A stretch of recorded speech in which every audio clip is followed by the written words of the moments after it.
keď by sme rozobrali tie rôzne ríže, naturálna, čierna, červená a tak ďalej, bazmati, jazminová, neviem čo, že ktorá je taká, že najzdravšia? Opäť veľmi dobrá otázka. My máme pocit, že ak siahneme po tej bielej ríži pred tou celozrnou, že robíme nejakú dietetickú chybu. Za mňa vôbec to nie je tak. Ja napríklad osobne rýžu naturál vôbec nevarím. Aj vysvetlím prečo. Šéfredaktorky magazínov Dobré jedlo a zdravie Ema Pospíšilová Tekeliová a Lenka Dubašáková Štefánková spojili svoje sily, aby zistili, aké jedlo pomáha proti rakovine, kedy vám klobása a čokoláda neublížia pri diete a kedy si môžete dať pohárik po športe. Každý týždeň vyspovedajú odborníkov a špecialistov, aby sa nám všetkým dobre jedlo a zdravšie žilo. Lenka, aká je tvoja najobľúbenejšia príloha k hlavnému jedlu? No, to je ťažké. Ja milujem prílohy. A to teda milujem zemiaky, milujem tarhoňu. Napríklad zemiaky som nemohla celé roky jesť kvôli alergii, takže som celé roky jedla iba rýžu a teraz v podstate začala som jesť quinou, začala som jesť, ja neviem, bulgur, kuskus som dala do stravy a ja by som v podstate mohla žiť iba z prílohy. A vôbec nič k tomu nepotrebujem. Stačí mi príloha ku šťastiu. A ty si ako na tom? No, ja som kedysi držala takú, že delenú stravu a ako som to delila, tak som zistila, že vlastne mäso nemusím a mne chutia vlastne len tie prílohy. Takže som na tom veľmi podobne a dnes už tie prílohy zamieňam častokrát aj za nejakú, že pečenú zeleninu a takéto, ale v podstate asi z tých príloh, keď sa bavíme nejaké, že zemiaky, cestoviny, rýža, mám najradšej asi rýžu alebo nejakú tú pečenú zeleninu. Takže niečo takéto. No a... Ale aby sme si tu len tak same nehrkutali, tak sme si zavolali do štúdia výživovú poradkyňu Zdenku Solík. Zdenka, vítaj medzi nami. Ďakujem veľmi pekne a ďakujem za pozvanie. Zdenka, prezrad nám teda, že tvoje srdce bije pre ktorú prílohu? Ja som úplne naladená na vašu vlnu, ja som tiež tá prílohová, ja som tá rýžová, ja milujem rýžu, za mňa, akože ja to takto poviem naozaj nahlas, že by som mohla jesť rýžu od rana do večera. Ale samozrejme, nie je to možné, ale rýža je teda moja obľúbená príloha. Ja dokonca milujem aj takú tú úplne obyčajnú zlepenú, čo sa dáva kedysi v školských jedálniach, na tie kôpky. Mne aj taká stačí. Hej, ja som chcela ešte to povedať, že ja som mala to obdobie, kedy som mohla jesť iba rýžu, takmer. A ja som vôbec na ňu nič sa nevrala. Proste je naďalej oveľa častejšie robievam rýžu ako čokoľvek iné. No a teda, ako to robievam pravidelne, že sa pripravím na tento podcast v mysle, že zisťujem, ako to majú Slováci. No. Tak mám niekoľko takých highlightov v rámci tohto podcastu, ale na úvod by som chcela povedať, že som zisťovala, aká je spotreba zemiakov, rýže, cestovín u Slovákov a našla som takéto štatistiky. Slováci zjedia desiatky kilogramov zemiakov na osobu ročne. Je to okolo 50 až 80 kg. Je to neuveriteľné. Ale i napriek tomu, že to číslo vyzerá vysoké, tá spotreba trošku klesá v priebehu rokov. Ročná spotreba cestovín na Slovensku je na osobu 5,2 kg. Teda výrazne menej ako zemiakov. A čo sa týka ríže, teda našej milovanej ríže, aspoň tu na našej trojici, tak jedáva sa oveľa menej ríže, ako to bolo napríklad pred 20 rokmi a je to len 3,3 kg na osobu ročne. To by som si myslela, že je viacej. Takže zemiaky prevládajú. No, zemiaky. Sme národ zemiakov proste. Zemiaky používame nielen ako samostatne, ale zemiakové jedlá, ktoré vlastne sú, že šulance a tak ďalej, že vlastne ako keby aj hlavné jedlo, ale je vyrobené zo zemiakov, tak... Ako pre mňa je to celkom príjemným prekvapením, pretože ja si ani nepamätám, kedy naposledy som jedla nejaký zemiak, ale teda je pravda, že Slováci preferujú tie zemiakové prílohy, zemiaky na akýkoľvek spôsob. Ale zemiaky sú také naše. Vieš, keď si vezmeš rýža, že to je pravdepodobne najviac domestikovaná potravina, lebo však to nie je prirodzené mať rýžu niekde na poli. U nás na Slovensku. A nie, rýžové poličko. Nie. A zemiakové máš? Zemiaky, so zemiakmi experimentujem. Už sa mi ich pár podarilo vypestovať, ale teda nie som ešte taká zemiaková farmárka veľká. Asi možno preto, že ich toľko nezjem. No dobre, ale poďme sa na to pozrieť vlastne z pohľadu výživy a Zdenka, povedz nám, že akú úlohu vlastne zohrávajú tie prílohy na tanieri? Prečo ich vlastne máme mať na tom tanieri? Ďakujeme mi za otázku a možno ešte skôr ako ju odpoviem, by som povedala, že sa veľmi teším tomuto podcastu prílohovému, pretože mám pocit, že naozaj často siahame po prílohách ako je ryža, zemiaky a cestoviny a nepoznáme ako keby nič iné. Pardon.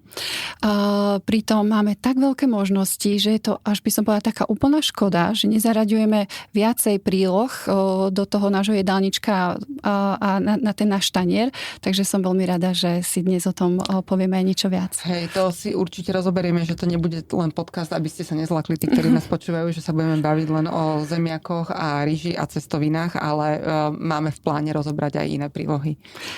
V každom prípade z pohľadu výživy je príloha predovšetkým takým zdrojom komplexných sacharidov. Nie je to niečo, čo leží vedľa toho mäsa. Má to pre nás určite veľký benefit, hlavne ten výživový. A sacharidy, alebo teda tie prílohy sú pre nás takým najdôležitejším zdrojom energie. My sa snažíme ich častokrát ako keby z toho taniera ich nejakým spôsobom vynechávať, pretože máme takú predstavu, ak sa snažíme o redukciu hmotnosti, že to je práve to, čo nám pomôže a nemusí to byť vždy tak, pretože ak tá príloha tam nebude časom, samozrejme, budeme tie prílohy nahradzať niečím iným a to obyčajne sú to práve také tie rýchle sacharidy, hej, že nejaký koláčik, keksík, nejaká čokoláda, takže pokiaľ si zabezpečíme kvalitnou prílohou dostatočný prísun tej energie z tých plnohodnotných príloh, tak nám to zabezpečí aj tú takú stabilnú hmotnosť. Toto musím potvrdiť, pretože moja trénerka vždy hovorí, že aj keď sa stále pýta, koľko bielkovín ste mali dnes a tak vždy ako keby, aj keď aj hovoríme to zloženie toho obeda alebo večere, tak povie, že tá príloha by tam mala byť, aj keď možno menšia, ale mala byť, lebo potom nebudeme maškrtiť. Áno. No, zaujímavé. A koľko vlastne na tom tanieri by mala tvoriť tá príloha? Záleží aj podľa toho, koľko máme napríklad pohybové aktivity, ako sme aktívni, ale také úplne jednoduché pravidlo by malo byť tá jedna naša hrst nie je otvorená, alebo hrst, dlaň skôr, to som povedala zle, hrst, dlaň nie je otvorená a podľa toho si to nadávkovať. Čiže minimálne tá 1/3 tej prílohy na tom tanieri by mala určite byť. Neotvorená znamená dlaň bez prstov? Áno, dlaň bez prstov. Teraz som to dúfam povedala správne. Takže pre mňa by to boli aj také 2 väčšie kopčeky rýža určite.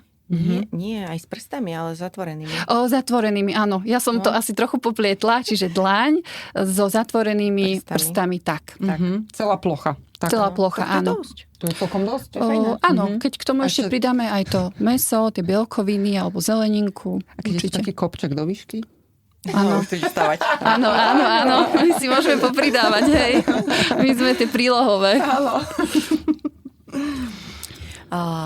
Vždy, keď sa bavíme, že zemiaky rýža, tak to je taký súboj, ako keby, že kto má čo radšej. A tu v Bratislave sa ešte veľmi diskutuje o tom, že grézňu si dať rýžu, lebo to je to také obľúbené. A na zvyšku Slovenska ani nie. No pozor, my sme mali také štatistiky na dobrom jedle, sme si robili anketky medzi našimi ľuďmi. To vás zaujíma toto? A tam nám vyšlo, že nie len, že rezeň rýža, ale rezeň rýža hranolky, alebo proste dokonca k segedínu rýža, ako také veľmi zvláštne kombinácie. Alebo sme mali, že ja to tu máme napísané, chlieb k vývaru s rezancami. No tak to je akože úplne akože topka. Akože ja som ešte ostala pri tej rýži a segedine v hlave. Už to predstavujem. Ale aj veľmi často, podľa mňa to je taký nešvar Slovákov, alebo teda neviem, na Slovensku som to videla, že tá príloha sa rozdelí medzi 2 alebo 3 rôzne. Že sú tam aj hranolky, aj rýža, aj ešte niečo. To je veľmi populárne na svadbách. Áno, to som práve chcela povedať. Áno, to som práve chcela povedať. Aby si zgustli aj tí, ktorí majú radi to aj to. Asi, aby sa tráfili, hej, do tej prílohy. aby im to chutilo. Inak toto je mi, čo hovoríš, že k rezňu rýža, ja mám švagra teda z východu, on toto nevie pochopiť. Hej, keď sme u nás všetci spoločne na obede, že rezeň a rýža, to len proste krúti hlavou. Vy jedávate rezeň s rýžou? Áno. Dúfam, že teraz... Dobre, tak my nie, tak... Akože ja si ho dávam v práci, keď idem sa naobedovať do jedálne, tak tu vždy dávajú teraz aspoň ja som tak zvyknutá, že väčšinou je rezeň. Fakt? No, rezeň s rýžou. To som tu jedla prvýkrát v živote v Bratislave. Čiže ma to prekvapilo. Doma tomu tiež nemohli uveriť, keď som to hovorila. My si robíme zemiakovú kašu k nemu. No, áno. To je asi také najštandardnejšie. Alebo šmiklavý šalát. A rýža ide vždy k niečomu, čo je vlastne so šťavou. No. Vieš, že to je proste suché so suchým. No. To je pravda. No, že tak to ti nemôže ani klzať dole. Dobre, ale skočila som ti do rečí, tak vráť sa k tvojej otázke. Vrácam sa zemiaky versus rýža. Poďme sa najprv rozprávať o tom, že čo nás viac zasytí, ak máme rovnakú porciu. A druhá vec bude, že čo z toho je zdravšie, keď si predstavíme najzdravšiu alternatívu uvarenia toho. Myslíš v porovnaní rýže zemiaky? Áno, iba rýže zemiaky zatiaľ. Ja by som tu inak veľmi nerada hľadala nejakého víťaza alebo porazeného. Za mňa určite aj zemiaky, aj tá rýža majú určite svoje benefity. Ja samozrejme inklinujem k tej rýže. Pre mňa je rýža taký, ako by som povedala, pracovný nástroj. Tak, ak má niekto vrtačku, hej, tak ja mám rýžu, pretože častokrát za mnou prichádzajú pacienti alebo klienti, ktorí majú triaviace ťažkosti a vtedy je tá rýža naozaj niečo, čo ja neviem ničím nahradiť, pretože inak to len tak akože medzi rečou za 10 rokov, čo sa venujem výžive, som mala asi len jedného klienta, ktorý mal alergiu na rýžu, takže rýža je naozaj veľmi dobre tolerovaná a je veľmi účinná, čiže pokiaľ nás, ja neviem, boli brucho, cítime sa preplnení, nie je nám dobré, akékoľvek nejaké ťažkosti s tráviacím systémom, tak vždy nám tam rýža veľmi spraví dobrú službu. Pretože je veľmi dobrá, ľahko stráviteľná a je to taký, by som povedala, rýchlejší zdroj energie ako tie zemiaky, takže napríklad pre športovcov, po športovom výkone alebo keď potrebujeme taký rýchly prísun na zdroj energie, tak by som určite siahala po tej rýži. Naopak tie zemiaky sú, myslím, že kaloricky vychádzajú trošku lepšie ako tá rýža, čiže napríklad práve pri redukcii hmotnosti vieme práve siahnuť po tých zemiakoch, samozrejme, keď tam zvolíme vhodnú úpravu, čiže nie zrovna zemiaky, teda nie zrovna hranolky sú to vhodnou prílohou.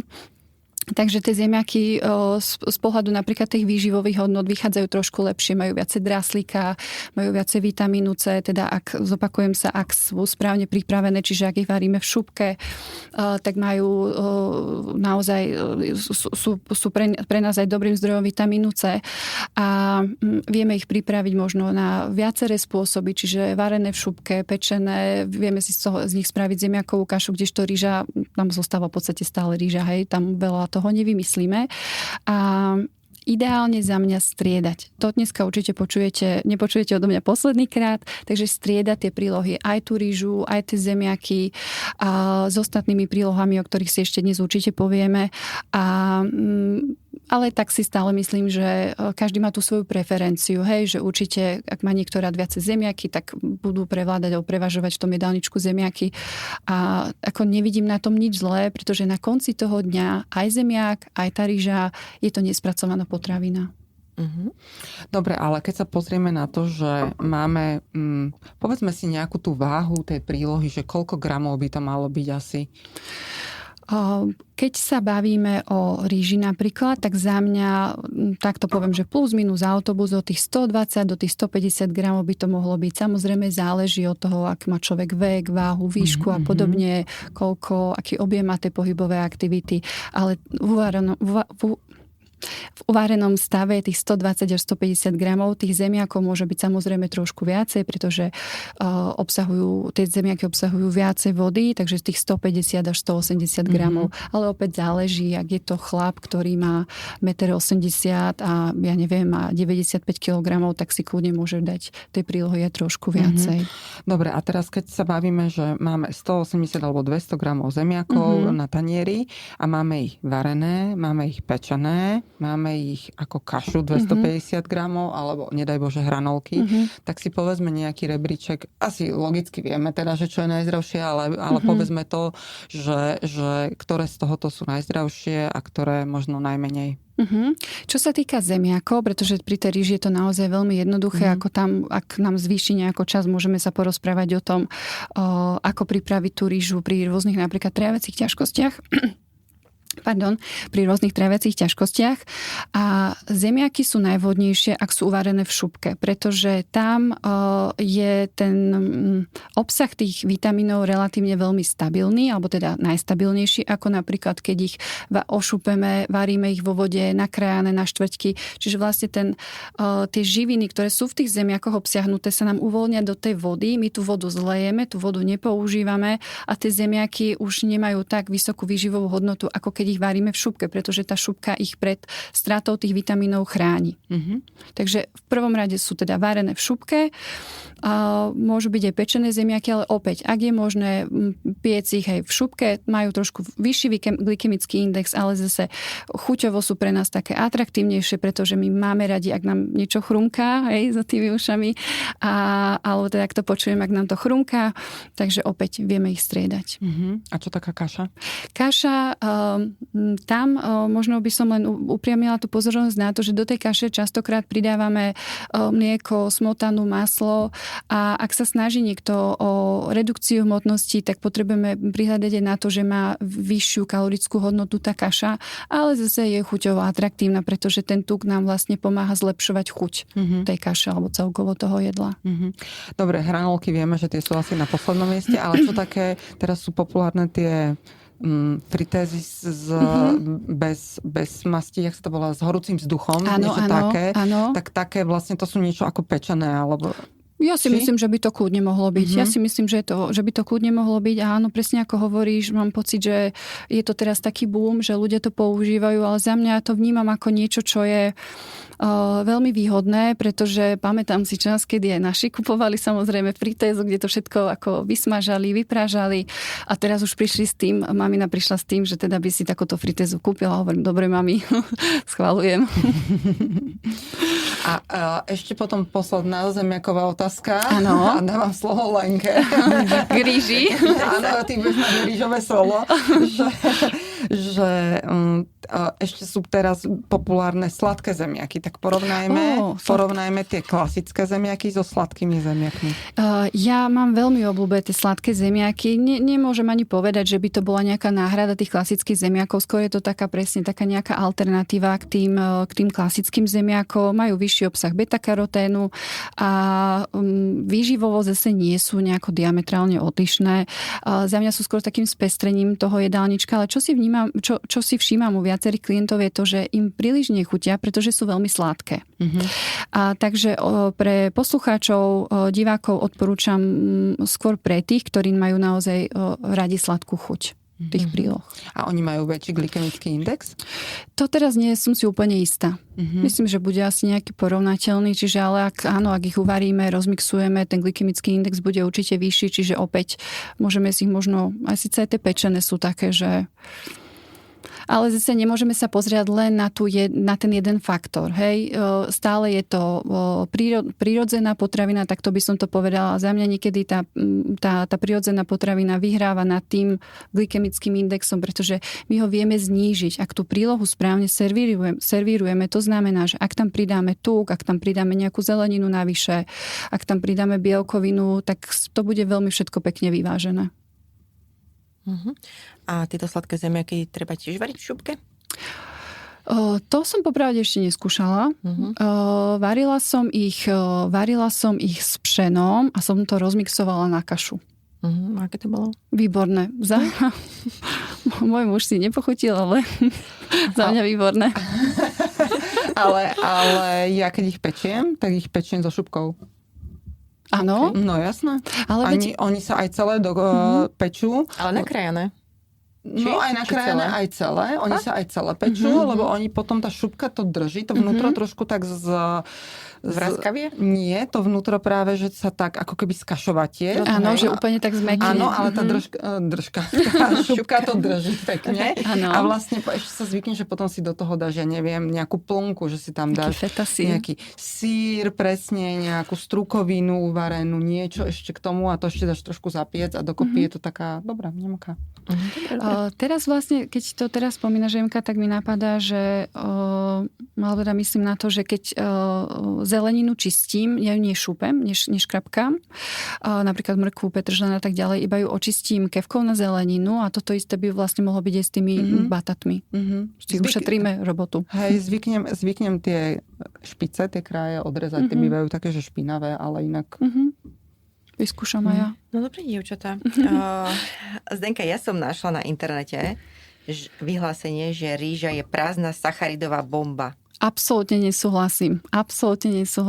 Za mňa určite nie a sa zase vrátim k tomu, že pre mňa je naozaj tá rýža jeden najlepší pracovný nástroj a používam ju a odporúčam ju naozaj veľmi, veľmi často. Ak sa bavíme aj, čo sa týka iba čisto nejakej gastronómie, rýža, ak ju podávame ako prílohu, dávame priestor vyniknúť chuťovo ostatným, ako nie, to sú už není prílohy, ale ostatným jedlám alebo ingredienciám skôr by som povedala, či už je to mäso, nejaká iná zelenina, omačka, šťava a tak ďalej. Čiže tá rýža je za mňa, ako by som povedala, taký dobrý základ, taká neutrálna a krásne to tak ako, je to taká súhra, harmónia tých chutí na tom tanieri, čiže vieme, ak si dáme napríklad nejaké káry alebo nejakú inú omáčku alebo mäso, čokoľvek, vieme, že tá rýža sa nám tam vždy tak veľmi dobre hodí. A tá rýža ako taká, možno pre mnohých, ktorí ju takto označujú, že je to vlastne, sú to len nejaké prázdne kalórie, nemajú možno také tie skúsenosti, a to teda na takú obhajobu, že nemajú skúsenosti s tým, že môže pomôcť pri rôznych tráviacich ťažkostiach, alebo ak sa možno necítime dobre, alebo proste čokoľvek. Čiže z tohto pohľadu, ak sa na to pozeráme, viem si predstaviť, že to niekto tvrdí, ale za mňa hovorím, že má miesto má miesto v našich jedálničkoch určite. Môjmu psovi veterinár predpísal rýžu, keď mal hnačky. Platí toto isté aj pre ľudí? Platí. By som povedala dvojnásobne alebo dvakrát. Ak máme tráviace ťažkosti typu hnačka, diária, v prvom momente by sme mali siahnuť po tej rýži, dokonca my z tej rýže si vieme spraviť taký odvar, na jeden hrnček rýže dáme 5 alebo 6 hrnčekov vody, povaríme to takú pol hodinu a popíjame vyslovene ten odvar. Tá rýža má takú schopnosť viazať na seba tú vlastne takú tú vlhkosť, tak toto poviem. Je to toxíny? Toxíny, hej, to je také, že... Tak príliš silné slovo. Áno, alebo teda môžeme zostať aj pri tej vlhkosti a veľmi účinne nám naozaj pomáha zjemniť tie tráviace ťažkosti, tak toto poviem. A dokáže nás tým pádom aj upchať, že ten opačný efekt môže mať? Áno, presne tak. A toto už samozrejme ja riešim potom na tých individuálnych konzultáciách. Neodporúčam rýžu každému. Hej, vždy ja si proste prejdem ten zdravotný stav toho pacienta alebo klienta, keď vidím, že má sklon k zápchám, tak pozriem sa na ten jedálniček, že má tam veľa rýže, cestovín, pečiva, pretože to sú prirodzene potraviny, ktoré sú suché a sťažujú nám to vyprázdňovanie. Čiže ak je tam veľa rýža a má rád rýžu a je tam sklon k tej zápche, takže je dobré ich vymeniť napríklad tú rýžu za tie zemiaky a áno, určite má ten opačný efekt. A toto si určite zafixujme, že ak mám tú rečiu stolicu, tak by som mal siahnuť práve po tej rýži. Aj jedno po akej rýži siahnem? Ideálne je biela. Žiadna celozrná, čierna, hnedá, neviem, aké sú rôzne druhy. Biela rýža je v tomto prípade najlepšia. Ale to sa bavíme v prípade, že má niekto problém. Áno. Dobre, a ak nemám problém, tak keď by sme rozobrali tie rôzne rýže, naturálna, čierna, červená a tak ďalej, bazmati, jazminová, neviem čo, že ktorá je taká, že najzdravšia? Opäť, veľmi dobrá otázka. My máme pocit, že ak siahneme po tej bielej ríži pred tou celozrnou, že robíme nejakú dietetickú chybu. Za mňa vôbec to nie je tak. Ja napríklad osobne rýžu naturál vôbec nevarím. Aj vysvetlím prečo. Tá doba prípravy ma veľmi odrádza. Naturál to je v tej šupke? Áno, taká tá hnedá, áno, má takú hnedú farbu. Veľmi ma to odrádza, pretože viem, že tú rýžu bielu mám hotovú možno za 15, maximálne 20 minút, kdežto tú hnedú rýžu musím variť násobne, dokonca musím namačať a potom ju variť skoro hodinu. Ten efekt medzi tou, alebo ten rozdiel medzi tou bielou a tou hnedou rýžou nie je až taký obrovský, aby nestojí mi to proste za ten čas, tak toto poviem, pretože my tú chýbajúcu vlákninu, ktorú tá biela rýža nemá, vieme úplne jednoducho nahradiť napríklad pridaním trošku zeleniny alebo nejakých semienok, slnečnicových, tekvicových, alebo si spravíme k tomu malý šalát, dáme si nejakú pečenú zeleninu a vo finále je to isté. Ale taká červená rýža obsahuje niečo, čo nám znižuje cholesterol. Áno, teraz mám to na jazyku. Áno, je to tak. A to by sme však tej rýže museli zjesť na kvanta. Čiže ak niekto chce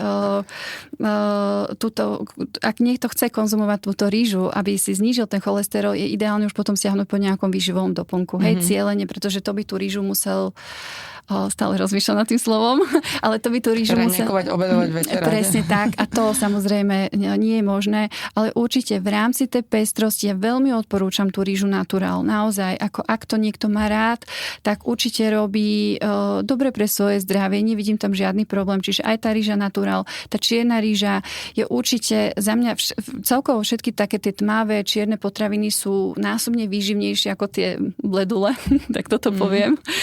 Pretože majú pestrejší zdroj minerálov a je určite fajn siahnuť aj po tej čiernej rýži. To, ako sem tam ju pripravujem aj ja. Tak ja mám kvôli tomu cholesterolu doma tú červenú, ale mužovi nepoviem, že by jej musel jesť tony. A teraz si ma úplne prekvapila, lebo si ma vrátila do minulosti, lebo my sme sa vlastne o červenej ríži rozprávali v podcaste o cholesterole. Jednom z našich úplne prvých. O krvnom tlaku. O krvnom tlaku to bolo. Aha. A tam to bolo. No to si pamätám. Ale aj doktorka vtedy povedala, že viac sa oplatí kúpiť si v lekárni ten prípravok z tej červenej ríže, pretože... Áno, ja stále na to myslím, že ako sa to volá. Nespomeniem si ani ja teraz. Nájdeme potom. No dobre, a prejdeme, ale najprv sa opýtam ešte skôr, ako prejdeme k cestovinám, dokonca aj k rýžovým, ktoré mám strašne rada. Áno. A k rýžovým rezancom, tak keď sa z prílohy stane hlavné jedlo, napríklad také risotto, keď si spravím, tak to akože niečo tým pokazím, alebo ani nie? Myslím si, že nie je tam čo pokaziť. Jediné, na čo musíme prihľadať, je to, aby takéto risotto malo aj dostatočný zdroj bielkovín. A samozrejme ešte nejakú pridanú zeleninu. Takže toto je to jediné, aby to nebolo o tom, že mám zeleninové risotto s tekvicovou omačkou a na tom trochu syra, takže toto nám určite stačiť nebude. Môže sa potom stať, že budeme po takomto obede veľmi rýchlo hladní a opäť budeme siahať po nejakých rýchlych. To znamená, že si mám k tomu niekde zohnať nejaké kuracie prsia alebo niečo také? Ideálne, alebo trochu ryby, alebo pridať si tam aspoň nejaké strukoviny, takže možnosti určite sú. Ja som ešte našla na internete, že ľudia diskutujú o niečom, čo sa volá, že koncept vychladnutej ryže a zemiakov kvôli rezistentnému škrobu. To čo znamená? Áno, je to teraz taká častejšie diskutovaná téma a znamená to v podstate to, že keď my zemiaky alebo rýžu uvaríme, necháme vychladnúť a následne ju studenú teda konzumujeme, tá časť škrobu sa premení na rezistentný škrob a ten má benefit pre naše trávenie v zmysle, že nám to podporuje alebo posilňuje náš črevný mikrobióm, znižuje sa glykemický index, podporuje sa lepšia citlivosť na inzulín, ale za mňa teda nie je to niečo, čo je tak výrazné v tých našich jedálničkoch a v tých našich životoch, že by sme sa týmto úplne nejako museli riadiť a pre takú možno lepšiu predstavivosť alebo taký príklad uvediem zemiakový šalát zo studených zemiakov. má taký miernejší dopad na glykemiu než rovnaké množstvo horúcich zemiakov, ktoré skonzumujeme. Ale v praktickom živote neviem si celkom predstaviť, že mám uvarenú doma teplú rýžu, počkam, kým vychladne, potom si ju znovu zohrejem. Čiže skôr ide po to praktické. Skôr si pamätať, že keď si dám rýžu z druhého dňa, tak je možno zdravšia? Áno, že v podstate je to. Pekný nápad. Nie? Hej, Niekedy dávaš tomu takú hĺbku, aby ľudia nevyhadzovali. No, to je pekné. Dobre, ešte ty si povedala na začiatku, že je dôležité, ako si tú rýžu pripravíme. Tak povedz nám, že aká je najzdravšia alebo najlepšia príprava rýže. To podľa mňa každý má ten svoj taký osvedčený recept. Ja mám tiež taký svoj, ale...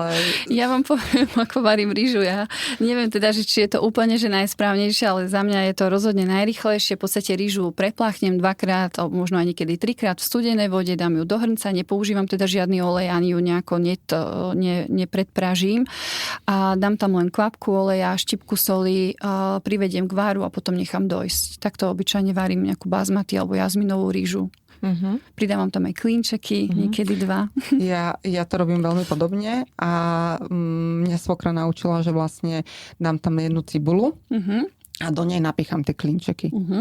Ale je pravda, že keď si robím napríklad káriku, ktorému ide rýža, tak tam tú cibulu ani klínčeky nedávam, lebo vlastne to kári má takú intenzívnu tú šťavu, že tam mi stačí úplne obyčajná rýža.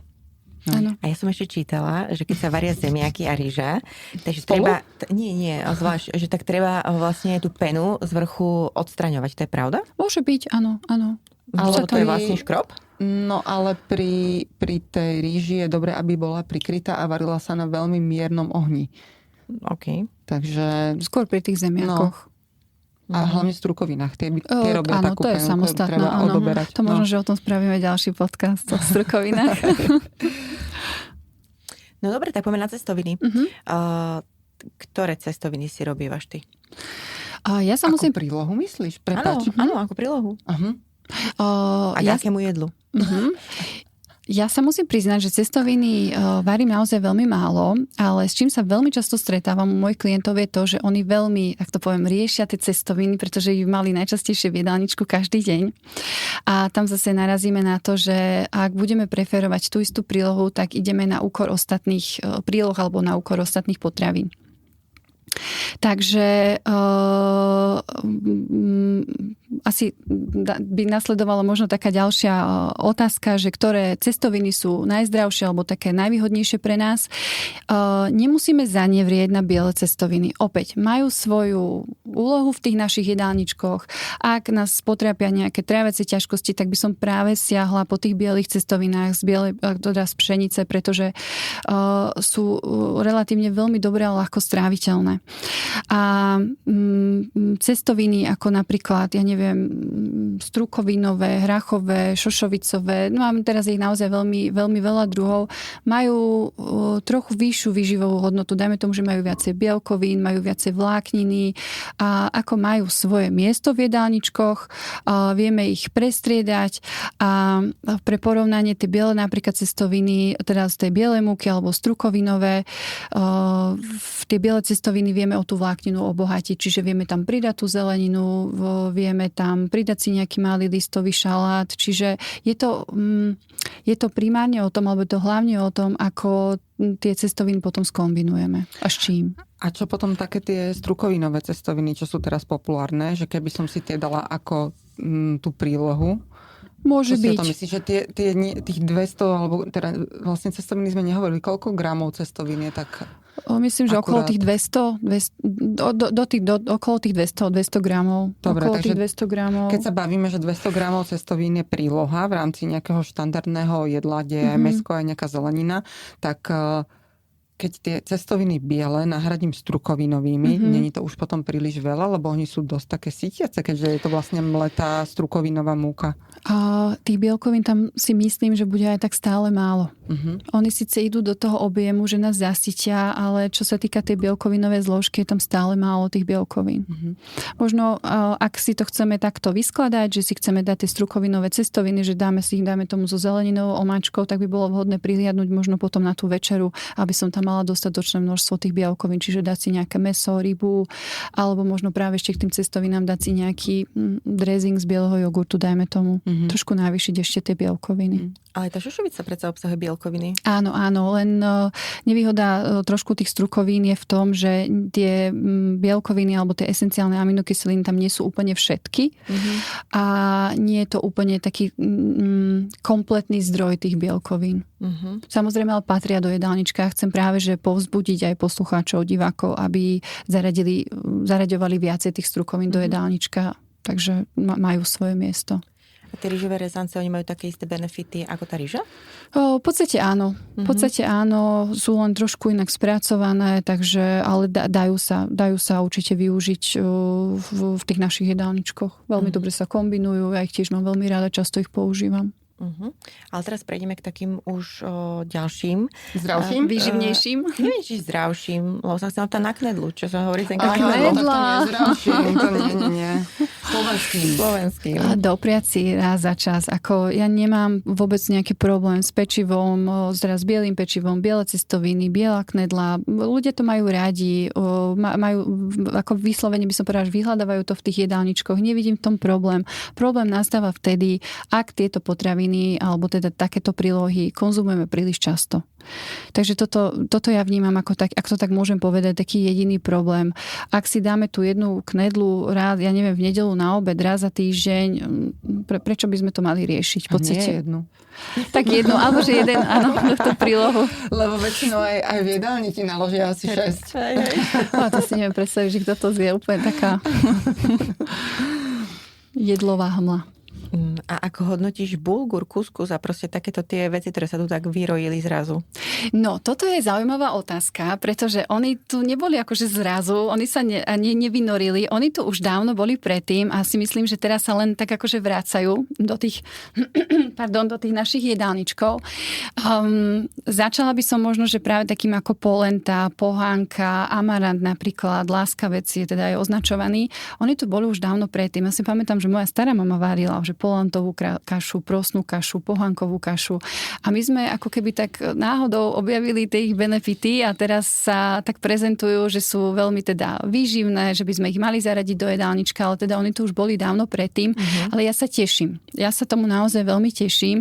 Jednak spestrie nám ten náš jedálniček, sú výživnejšie, rozhodne sú výživnejšie ako rýža, zemiaky alebo napríklad cestoviny a budem veľmi rada, ak im spravíme teraz trošku takú osvetu a povieme si napríklad o tom, ako ich pripraviť a ako ich vlastne, ako ich zaradiť do tých našich jedálničkov. Ako teda pripraviť amarant?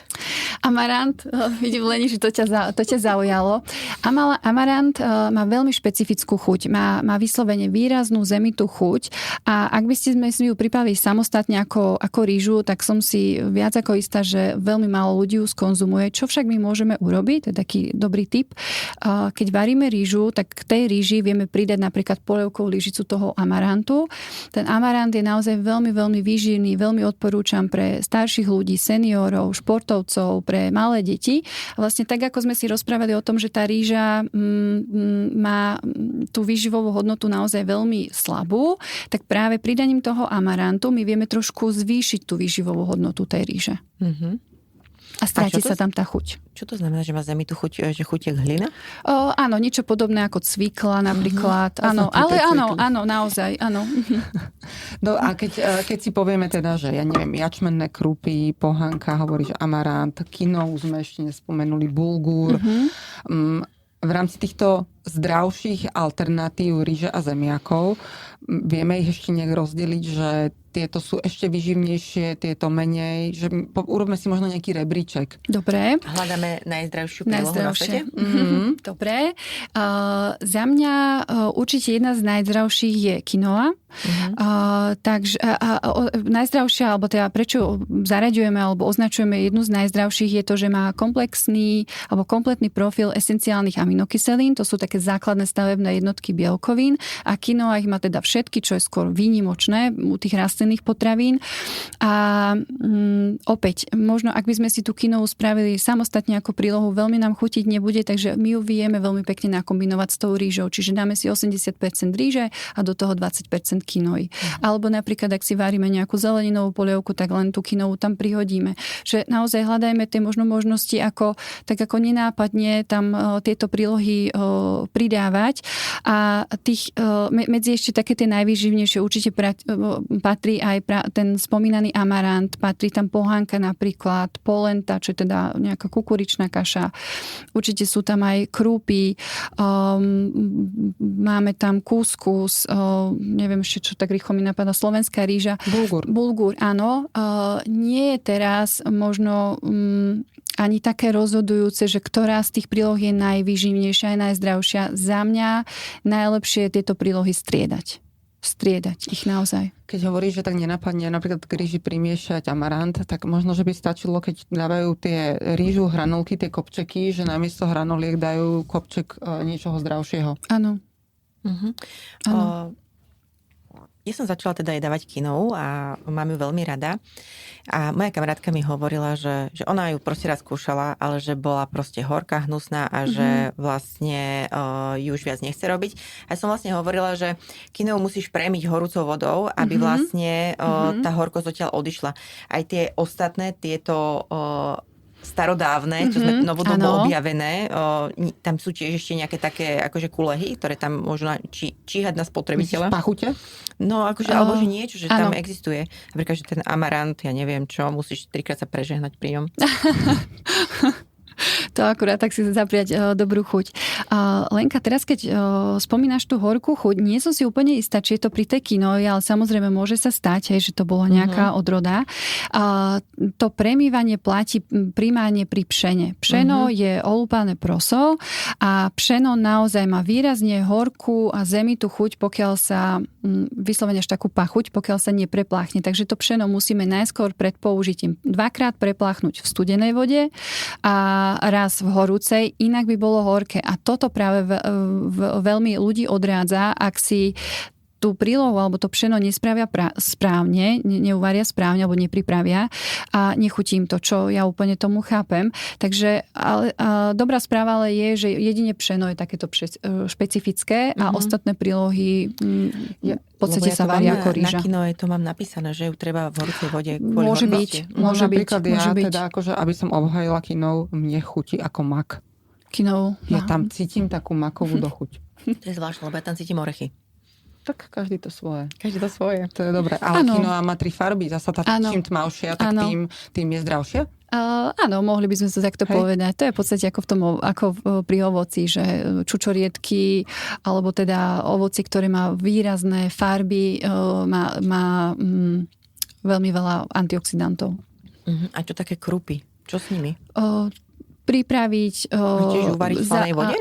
Áno. Krupové risotto napríklad, krupová polievka, to sú v podstate veci, ktoré naozaj tu boli dávno predtým a treba sa k ním ako spätne vrátiť, hej, že treba ich začať používať. Mňa by ešte zaujímalo, ja sa vrátim k tej polente. Pretože ja tú polentu tým, že je to z kukurice, vnímam ako takú kalorickú bombu. Že dať si ako prílohu, lebo veď stále sa rozprávame, že niečo ako príloha, hej? A dať si ako prílohu kukuričnú kašu, mi príde, že to je také peklo, nie? Nemusí určite byť. Za mňa aj tá polenta má svoje určité benefity výživové a ja napríklad polentu využívam veľmi rada. Napríklad za mňa častejšie ako také zemiaky, čiže tú polentu si uvarím a takú uvarenú ju dám zapiecť do rúry, potom ju nakrájam a použijem napríklad dám mäso a omačku a polentu. Taliani veľmi často využívajú polentu. Ty si niekedy skúšala? Skúšala, ale ja stále sa pozerám na to, že je to proste kukurica, tak som taká nevraživá voči polente. Nie je dôvod. A nemôžem povedať ani, že by mi nejak extra chutilo. Tak. Aha, tak to je už zase druhá vec. Tu mám radšej pohánku. Pohánku milujem. Ja vôbec neviem, či som pohánku jedla. Vôbec nespomínam. Lenka, máš domácu úlohu teraz. Vyskúšať pohánku. No, čo si vyberáš v reštaurácii ako prílohu, keď sa tam ocitneš? Rýžu. Fakt rýžu? Rýžu. Lebo ja si vyberám v reštaurácii prílohu takú, ktorú bežne doma nerobím. Uh-huh. A ty čo? Ako postupuješ? No ja si nevyberám akože prílohu. Ja akože celkovo jedlo si práve vyberám presne takouto teóriou ako tých, ktoré doma nerobievam alebo málo kedy. Tak si vyberiem také jedlo, ale nie, že konkrétne prílohu. A tak dáva to zmysel zase, hej, že keď si to človek doma nejako nepripravuje. Ale ja som ten rýžový typ. Ja nepodvádzam svoju rýžu vonku. Môžem považovať aj pečenú zeleninu za prílohu? Áno, aj. Určite tú pečenú zeleninu alebo zeleninu ako takú by sme mali pridávať už k tým našim spomínaným prílohám. Netreba sa toho vôbec báť, má to svoje opodstatnenie, čiže máme prílohu, rýžu, zemiaky, cestoviny, quinoa, pšeno, amarant a k tomu ešte pridám zeleninu. Takto by to na tom tanieri mohlo vyzerať. A sú prílohy večer skutočne problém, alebo ide o mýtus? Mýtus za mňa je jeden z najväčších mýtov, aký som počula spolu v kategórii nejedzme ovocie po obede, takže za mňa ja si dám rýžu úplne bez problémov aj večer. Hej, čiže je to skôr o tom, čo nám vyhovuje, na čo by som možno len tak ako upriamila pozornosť, že nevyhľadávajme večer stále pečivo, chlieb, brožky a cestoviny. Áno, potom sa stane, že tá ručička na váhe nám môže ísť hore, pokiaľ ich konzumujeme často, vo veľkých množstvách. Ako za mňa nie je problém dať si to pečivo aj na večer. To úplne v poriadku. A problém skôr nastáva vtedy, keď ho konzumujeme každý večer, každé ráno. Že ide to na úkor ostatných potravín. Ideme do takej monotónnosti. A vynechanie príloh pri redukcii hmotnosti, je to správne? Je to veľmi otázne. Hej. Toto už by som povedala veľmi také individuálne, ale skôr nie ako áno. Ja práve tie moje klientky vyzývam k tomu, nevynechávajte mi tie prílohy na ten obed. Oni si dajú šalát s mäsom, majú tam aj dostatok bielkovín, ale potom im to chýba. Im to naozaj veľmi chýba. Takže do tohto by som asi veľmi ani nešla. Nemá to ten želaný efekt. Že ich to dobehne potom. Dobre, presne tak. Že oni síce veľmi rýchlo schudnú, áno, za niekedy dajme tomu 2-3 mesiace, ale potom čo? My musíme ale počítať s tým, že potrebujeme pokračovať ďalej. Takže radšej zmenšiť veľkosť tej prílohy možno. Keď je to za stačí cieľom redukcie hmotnosti? Možno stačí ísť na tú takú odporúčanú hmotnosť, odporúčanú gramáž, ktorú som už spomínala. Môžu prílohy nejakým spôsobom ovplyvniť športový výkon? Pre vytrvalostných športovcov sú tie prílohy veľmi žiaduce. Takže určite áno, patria do prílohy, sacharidové prílohy patria do jedálnička športovca, ale aj pre športovcov všeobecne. Nevynechávala by som ich. No a ktoré z tých príloh, čo sme si spomenuli, sú prirodzene bezlepkové? Medzi prílohy, ktoré sú prirodzene bezlepkové, patrí pšeno, amarant, quinoa, pohánka, polenta. Týchto 5 by som určite vyzdvihla. A už sme si to na začiatku spomenuli, ale povedzme ešte aj teraz, že ten chlieb ako príloha, čo si o tom myslíš? Nepreferovala by som, pretože toho chleba alebo celkovo toho pečiva máme v tých jedálničkoch naozaj veľmi veľa. Takže skôr naozaj siahnuť po tých prílohách, ktoré sme už tu spomínali a to pečivo nepridávať do tých jedálničkov až príliš často. To znamená, za mňa príliš často znamená, aby som to aj nejako kvantifikovala. Ráno pečivo, na obed cestoviny a večer zase pečivo. To je za mňa príliš často. Pred natáčaním každého podcastu vyzveme ľudí na sociálnych sieťach, na Instagrame a Facebooku časopisov Dobré jedlo a zdravie, aby sa nášho hostia niečo opýtali. A pre teba, Zdenka, prišli tieto otázky. Miška sa pýta, oplatí sa zaradiť do jedálnička polentu a ako ju pripraviť, aby nebola nudná? Polentu, ako sme už aj spomínali, patrí do jedálničkov, skúste ju po uvarení upiecť, alebo teda zapiecť a aby nebola nudná, skúste do nej možno pridať sušené paradajky, nakrájené sušené paradajky v oleji, pekne to zamiešať, nechať zapiecť a má vtedy veľmi takú lahodnú chuť. Je kvaka pečená zelenina alebo bataty vhodná náhrada klasických príloh a ktorá z nich najviac zasytí? Pýta sa Vladka. Podobne, vlastne toto sme si už aj spomínali. Zeleninová príloha by nemala nahrádzať tú klasickú prílohu, takže vieme si ju dať na jeden tanier spoločne s prílohami. Ako si stojí kuskus versus quinoa? Pýta sa Anetka. Quinoa v tomto prípade vychádza oveľa lepšie. To však neznamená, že kuskus do jedálnička nemáme zaradiť, pretože je veľmi rýchly na prípravu. Je to veľmi vďačné. Áno, kuskus je skvelý. Áno, presne tak. Pretože je rýchly. Pečivo ako príloha, je to naozaj taký prehrešok? Pýta sa Boba. Nie je. Vždy si potrebujeme zodpovedať tú otázku, ako často mám to pečivo. Hej, viete, to pečivo je naozaj taký, by som povedala, veľmi rýchly fast food, ktorý nestíham, dám si ten chlebík s nejakou natierkou, so zeleninou, alebo dám si ho k tej polievke, takže dokáže nás aj ako v tomto prípade zasytiť. Ale vždy sa tak pozrieme na to, ako ho často máme v jedálničku. Milujem hranolky. Dajú sa pripraviť tak, aby boli čo najzdravšie a ja som sa ich nemusel zdať, ale zo zemiakov prosím, kalerábové a mrkvové mi neraďte, píšte Imrich. Imricha pozdravujem. Zatiaľ sme nenašli náhradu hranoliek vysmážaných alebo vyprážaných teda na tom klasickom oleji. Takže skôr možno znížiť, obmedziť tú konzumáciu tých hranoliek, naozaj si ich dopriať iba veľmi zriedka, by som povedala, pretože tú chuť my nejakým spôsobom nahradiť úplne nevieme a už vôbec nie nejakými kalorábovými hranolkami. Ale možno len taký tip, pripraviť si tie hranolky pečené v rúre. Asi tak najviac by pripomínali tú chuť tých smažených, vypražených hranoliek. Ktoré cestoviny sú najlepšia voľba a naozaj je v tom pre bežného človeka až taký rozdiel, či si vyberie celozrné, obyčajné alebo šošovicové, pýta sa II. Túto tému sme už viac menej zodpovedali. Ak nám vyhovujú z toho chuťového hľadiska tie biele cestoviny, tak myslíme na to, že tú vlákninu tam nejakým spôsobom musíme pridať, takže pripravíme si k týmto bielým cestovinám malý šalátik napríklad, alebo si doplníme tie cestoviny o nejakú cuketovú, paradajkovú omáčku, hokkajdovú omáčku. Takže tie cestoviny, biele cestoviny, ktoré tú vlákninu prirodzene v sebe nemajú, tak my ju vlastne takto zvýšime.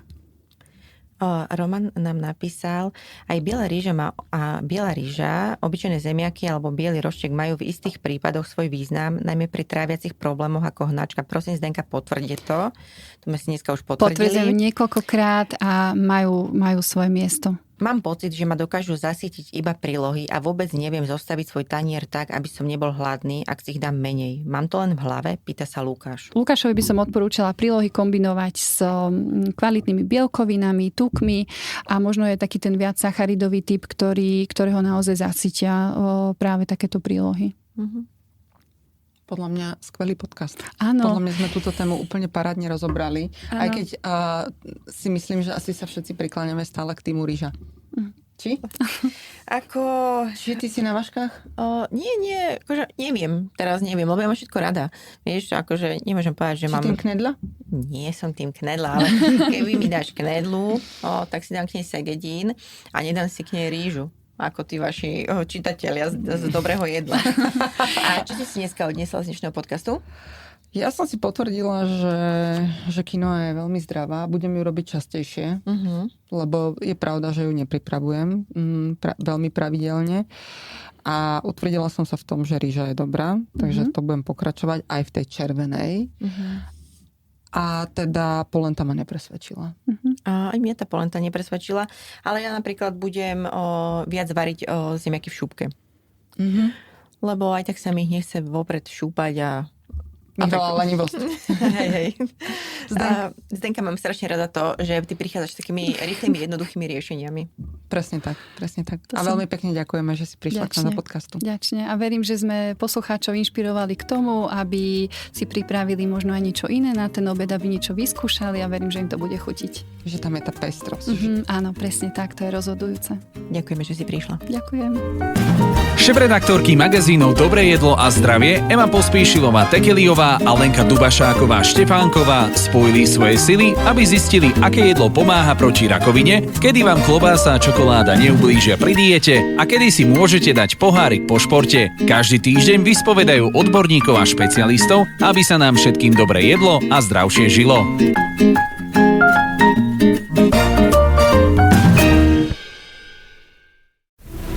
Keď sa ma spýta, že najkrajšie životné obdobie, tak to bolo to, keď sa mi narodila dcera. A najťažšie bolo, keď mi dceru zobrali. Témy, o ktorých sa nehovorí ľahko, no o to dôležitejšie ich počuť. Čiže ja keď som bola najviac smutná vnútri, som bola vždy najviac usmiatá na všetkých. Všetkým som sa snažila vyhovieť. Dobré správy zo života. Inšpirácia, ktorá pomáha kráčať ďalej. Počúvajte nás na všetkých podcastových platformách.